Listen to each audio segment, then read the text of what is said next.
Hi hello ಎಲ್ಲರಿಗೂ ನಮಸ್ಕಾರ. Welcome to Rajeshwari Mallik YouTube channel. ಇವತ್ತಿನ ವಿಡಿಯೋದಲ್ಲಿ ತುಂಬಾನೇ ಸಿಂಪಲ್ ಆಗಿ ಕಡಿಮೆ ಸಮಯದಲ್ಲಿ ಕಡಿಮೆ ಪದಾರ್ಥಗಳನ್ನ ಬಳಸ್ಕೊಂಡು ಟೊಮೆಟೊ ರಸಂ ಅಥವಾ ಟೊಮೆಟೊ ಸಾಂಬಾರನ್ನ ಮಾಡ್ಕೊಳ್ಳೋದು ಹೇಗೆ ಅಂತ ನೋಡೋಣ. ಸೊ ಬನ್ನಿ ಶುರು ಮಾಡೋಣ. ಮೊದಲಿಗೆ ಸ್ಟವ್ ಆನ್ ಮಾಡಿ ಪಾತ್ರೆ ಇಟ್ಟು ಪಾತ್ರೆಗೆ 2 ಟೇಬಲ್ ಸ್ಪೂನ್ ಆಗುವಷ್ಟು ಎಣ್ಣೆ ಹಾಕಿ ಎಣ್ಣೆ ಸ್ವಲ್ಪ ಬಿಸಿ ಆದಮೇಲೆ ಅರ್ಧ ಸ್ಪೂನ್ ಆಗುವಷ್ಟು ಸಾಸಿವೆ ಹಾಗೆ ಅರ್ಧ ಸ್ಪೂನ್ ಆಗುವಷ್ಟು ಜೀರಿಗೆಯನ್ನು ಕೂಡ ಸೇರಿಸ್ಕೊತಿದ್ದೀನಿ. ಜೊತೆಗೆ ಒಂದು 3 ರಿಂದ 4 ಕಾಳು ಆಗುವಷ್ಟು ಮೆಂತ್ಯ ಕೂಡ ಸೇರಿಸ್ಕೊತಿದ್ದೀನಿ.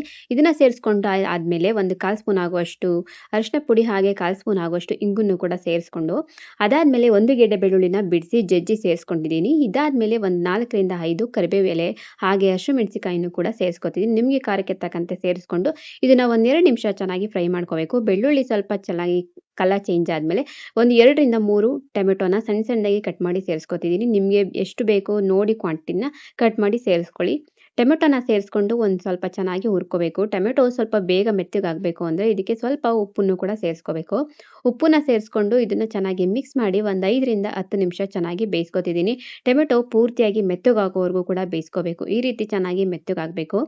ಟೊಮೆಟೊ ಚೆನ್ನಾಗಿ ಬೆಂದಷ್ಟು ಕೂಡ ಸಾಂಬಾರು ತುಂಬಾನೇ ರುಚಿಯಾಗಿರುತ್ತೆ. ಟೊಮೆಟೊ ಪೂರ್ತಿಯಾಗಿ ಮೆತ್ತಗಾದ್ಮೇಲೆ ನಾನಿಲ್ಲಿ 1/4 ಸ್ಪೂನ್ ಆಗುವಷ್ಟು ಬೆಲ್ಲನ ಸೇರಿಸ್ಕೊತಿದ್ದೀನಿ. ಹಾಗೆ ಇದಕ್ಕೆ ಒಂದು 2 ಟೇಬಲ್ ಸ್ಪೂನ್ ಆಗುವಷ್ಟು ಹುಣಸೆ ಹಣ್ಣಿನ ರಸ ಕೂಡ ನೆನೆಸ್ಕೊಂಡು ಸೇರಿಸ್ಕೊತಿದ್ದೀನಿ. ಅದಾದಮೇಲೆ ಉಪ್ಪನ್ನು ಕೂಡ ಸೇರಿಸ್ಕೊತೀನಿ. ಉಪ್ಪನ್ನ ಟೊಮೆಟೊಗೆ ಮೊದಲೇ ಹಾಕಿದ್ರಿಂದ ನೋಡಿ ಸೇರಿಸ್ಕೊಳ್ಳಿ. ಅದಾದಮೇಲೆ ನಾನಿಲ್ಲಿ 2 ಕಪ್ ಆಗುವಷ್ಟು ನೀರನ್ನು ಕೂಡ ಸೇರಿಸ್ಕೊತಿದ್ದೀನಿ. ನಿಮಗೆ ಕನ್ಸಿಸ್ಟೆನ್ಸಿಗೆ ಎಷ್ಟು ನೀರು ಬೇಕೋ ಅಷ್ಟು ನೀರನ್ನ ನೋಡಿಕೊಂಡು ಸೇರಿಸ್ಕೊಳ್ಳಿ. ನಾನಿಲ್ಲಿ ಸ್ವಲ್ಪನೇ ಮಾಡ್ತಿರೋದ್ರಿಂದ ನಾನಿಲ್ಲಿ 2 ಕಪ್ ಆಗುವಷ್ಟು ನೀರನ್ನ ಮಾತ್ರ ಸೇರಿಸ್ಕೊಂಡಿದ್ದೀನಿ. ಇದನ್ನು ಒಂದು 5 ನಿಮಿಷ ಚೆನ್ನಾಗಿ ಕುದಿಯೋದಕ್ಕೆ ಬಿಡಬೇಕು. ಇದು ಪೂರ್ತಿಯಾಗಿ ಕುದೀತಾ ಇದೆ ಇವಾಗ. ಇದು ಚೆನ್ನಾಗಿ ಕುದೀತಾ ಇರಬೇಕಾದ್ರೆ ಇವಾಗ ಇದಕ್ಕೆ ಸಾಂಬಾರ್ ಪುಡಿನ ಸೇರಿಸ್ಕೊತಿದ್ದೀನಿ. ನೀವಿಲ್ಲಿ ಸಾಂಬಾರ್ ಪುಡಿ ಬದಲು ರಸಂ ಪುಡಿನೂ ಕೂಡ ಸೇರಿಸ್ಕೋಬೋದು. ಸಾಂಬಾರ್ ಪುಡಿ ಅಥವಾ ರಸಂ ಪುಡಿ ಯಾವುದನ್ನ ಬೇಕಿದ್ರೂ ಸೇರಿಸ್ಕೋಬೋದು. ನಾನಿಲ್ಲಿ ಸಾಂಬಾರ್ ಪುಡಿನ ಸೇರಿಸ್ಕೊತಿದ್ದೀನಿ. ನಿಮಗೆ ಖಾರಕ್ಕೆ ಎಷ್ಟು ಬೇಕು ನೋಡಿಕೊಂಡು ಸೇರಿಸ್ಕೊಳ್ಳಿ. ನಾನಿಲ್ಲಿ 1/4 ಸ್ಪೂನ್ ಆಗೋಷ್ಟು ಮಾತ್ರ ಸೇರಿಸ್ಕೊಂಡಿದ್ದೀನಿ. ಇದನ್ನು ಸೇರಿಸ್ಕೊಂಡಿದ್ದೆಲ್ಲ ಆದಮೇಲೆ ಸ್ವಲ್ಪ ಚೆನ್ನಾಗಿ ಮಿಕ್ಸ್ ಮಾಡಿ ಇದನ್ನು ಮತ್ತೆ ಕುದಿಯೋದಕ್ಕೆ ಅಂತ ಬಿಡಬೇಕು.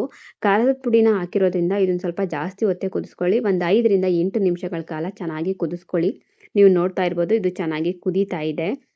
ಈ ರೀತಿ ಕುದಿಸ್ಕೊಂಡು ಚೆನ್ನಾಗಿ ಒಂದು 5 ನಿಮಿಷ ಕುದಿಸ್ಕೋಬೇಕು. ಇದು ಕುದಿಸ್ಕೊಂಡಿದ್ದೆಲ್ಲ ಆದಮೇಲೆ ಕೊನೆಯಲ್ಲಿ ಸ್ವಲ್ಪ ಕೊತ್ತಂಬರಿ ಸೊಪ್ಪನ್ನು ಕೂಡ ಸೇರಿಸ್ಕೊಳ್ಳಿ. ಕೊತ್ತಂಬರಿ ಸೊಪ್ಪನ್ನ ಬೇಕು ಅಂದರೆ ಹಾಕ್ಕೊಳ್ಳಿ, ಇಲ್ಲಾಂದರೆ ಸ್ಕಿಪ್ ಮಾಡ್ಬೋದು. ಕೊತ್ತಂಬರಿ ಸೊಪ್ಪು ಹಾಕೋದ್ರಿಂದ ಸಾಂಬಾರ್ ಟೇಸ್ಟ್ ಕೂಡ ತುಂಬಾ ಚೆನ್ನಾಗಿರುತ್ತೆ. ನಾನಿಲ್ಲಿ ಸ್ವಲ್ಪ ಕೊತ್ತಂಬರಿ ಸೊಪ್ಪನ್ನು ಕೂಡ ಸೇರಿಸ್ಕೊತಿದ್ದೀನಿ. ಸೇರಿಸ್ಕೊಂಡು ಮತ್ತೆ ಒಂದು 2 ನಿಮಿಷ ಚೆನ್ನಾಗಿ ಮಿಕ್ಸ್ ಮಾಡಿ ಒಂದು 2 ನಿಮಿಷ ಕುದಿಸ್ಕೊಂಡ್ರೆ ತುಂಬಾ ಚೆನ್ನಾಗಿರುವಂಥ ಟೊಮೆಟೊ ಸಾಂಬಾರು ರೆಡಿ ಆಗೋಗ್ಬಿಡುತ್ತೆ. ಇದನ್ನ ಬಿಸಿ ಅನ್ನದ ಜೊತೆ ತುಪ್ಪ ಸೇರಿಸ್ಕೊಂಡು ತಿಂತಿದ್ರೆ ಸಖತ್ತಾಗಂತೂ ಇರುತ್ತೆ. ಟೈಮ್ ಇಲ್ಲದೆ ಇರುವಂಥ ಸಮಯದಲ್ಲಿ ಈ ಸಾಂಬಾರನ್ನ ತುಂಬ ಕ್ವಿಕ್ಕಾಗಿ ಬೇಗ ಮಾಡ್ಕೊಳ್ಬೋದು. ಸಿಕ್ಕಾಪಟ್ಟೆ ಈಸಿಯಾಗಿ ತುಂಬ ಬೇಗ ಕಡಿಮೆ ಪದಾರ್ಥಗಳನ್ನ ಬಳಸ್ಕೊಂಡು ಮಾಡುವಂಥ ಟೊಮೆಟೊ ಸಾಂಬಾರಿದು. ನಿಮ್ಮ ವಿಡಿಯೋನ ಪೂರ್ತಿಯಾಗಿ ನೋಡಿದ್ದೀರಾ ಅಂತ ಭಾವಿಸ್ತೀನಿ. ನಿಮಗೆ ವಿಡಿಯೋ ಇಷ್ಟ ಆಗಿದೆ ಅಂತ ಕೂಡ ಅಂದ್ಕೊಳ್ತೀನಿ. ಸೊ ವಿಡಿಯೋ ಇಷ್ಟ ಆಗಿದರೆ ಪ್ಲೀಸ್ ಒಂದೇ ಒಂದು ಲೈಕ್ ಮಾಡಿ, ಶೇರ್ ಮಾಡಿ ಹಾಗೆ ಕಮೆಂಟ್ ಕೂಡ ಮಾಡಿ. ಹಾಗೆ ನನ್ನ ಚಾನಲ್ನ ಸಬ್ಸ್ಕ್ರೈಬ್ ಕೂಡ ಮಾಡ್ಕೊಳ್ಳಿ. ಪಕ್ಕದಲ್ಲಿರುವಂಥ ಬೆಲ್ ಬಟನ್ ಕೂಡ ಕ್ಲಿಕ್ ಮಾಡಿ. ನೀವು ಆ ರೀತಿ ಮಾಡೋದ್ರಿಂದ ನನಗೆ ಒಂದು ನೋಟಿಫಿಕೇಶನ್ ಅಂತ ಸಿಗುತ್ತೆ. ಸೊ ನಾನು ಮಾಡುವಂಥ ವಿಡಿಯೋ ಫಸ್ಟ್ ನೋಟಿಫಿಕೇಶನ್ಸ್ ನಿಮಗೆ ಬರುತ್ತೆ.